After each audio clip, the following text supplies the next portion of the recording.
Congratulations on being shortlisted for an interview. You are now one step closer to getting that internship you have worked so hard for. Now, as the legend Sachin Tendulkar once said, the match starts much earlier than the actual match. Pre-match preparation is extremely important because that is something that is within my control. While your interview may have been scheduled for tomorrow or the day after or even next week, what you do right now and how you prepare for it will decide how well you do when the day comes. The better you prepare today, the higher your chances will be of making a strong, positive impression on the employer. The interview is a great chance for you to showcase your skills and your work ethics. If you want to make the most of it, make sure that you follow the steps I am about to tell you. Number 1. The first thing you want to do is to learn about your role and the company you're applying at. You should know about the role you're applying for and whether you have the skills required for it. In general, you should try to apply for roles that you have at least 70% of the skills for. The remaining 30% in some instances can be learned on the job. Ideally, we would expect that you would have kept these points in mind before applying for the internship or job. But in case you didn't, now is the time. You should make sure that you go over the responsibilities of the role thoroughly so that you know what will be expected of you at work. These are the competencies that the employer will be testing you on during the interview. Next, you must go over the company profile and website to get a general sense of what they do, what their products are, their vision and mission.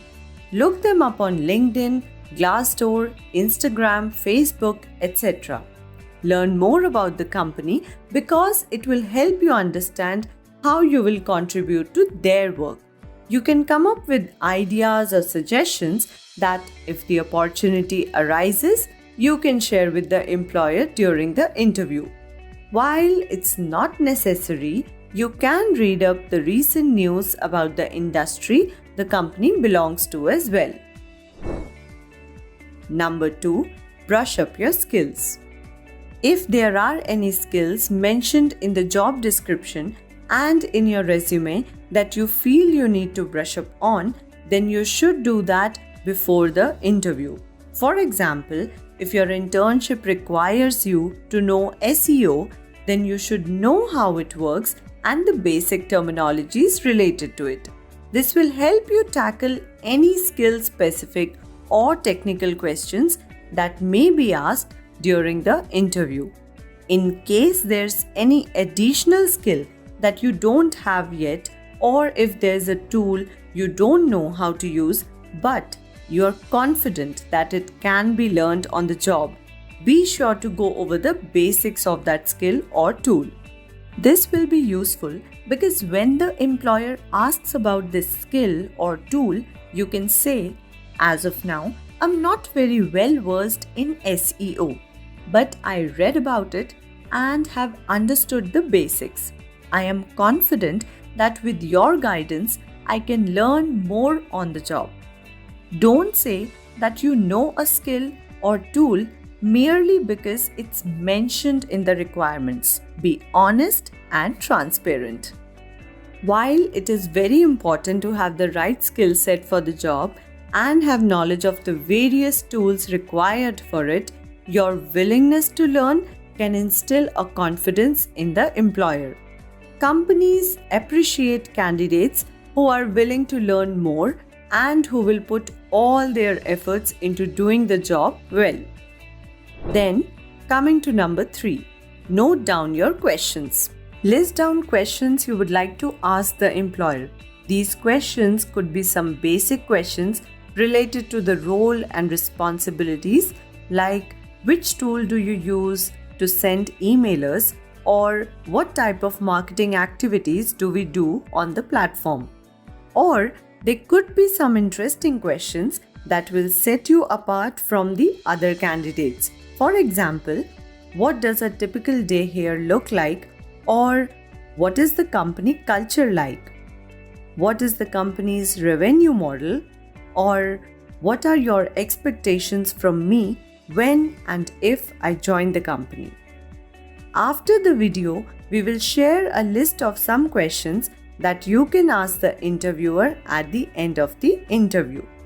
While it is not necessary to always have questions, it is still recommended that you spend some time thinking if there's something you would like to ask the employer. Asking questions shows that you are keen to learn more about the company and are serious about the role. The interviewer may ask you towards the end if you have any questions. If you had some questions but they were answered during the interview, you can tell them, I did have some questions but they were answered during the interview. Thank you. This will also work.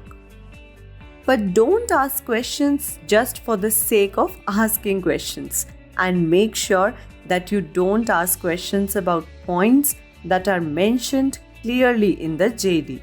For example, if it's mentioned that the timings are from 9 a.m. to 6 p.m., don't ask what are the timings of the internship or job. This shows that you did not read the JD carefully, so be mindful and thorough when preparing what questions to ask. Coming to number 4.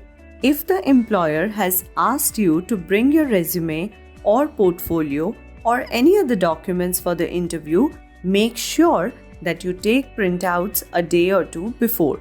If you are unsure of what documents to carry, talk to the person you are in contact with at the organization and ask them what documents you should carry with you.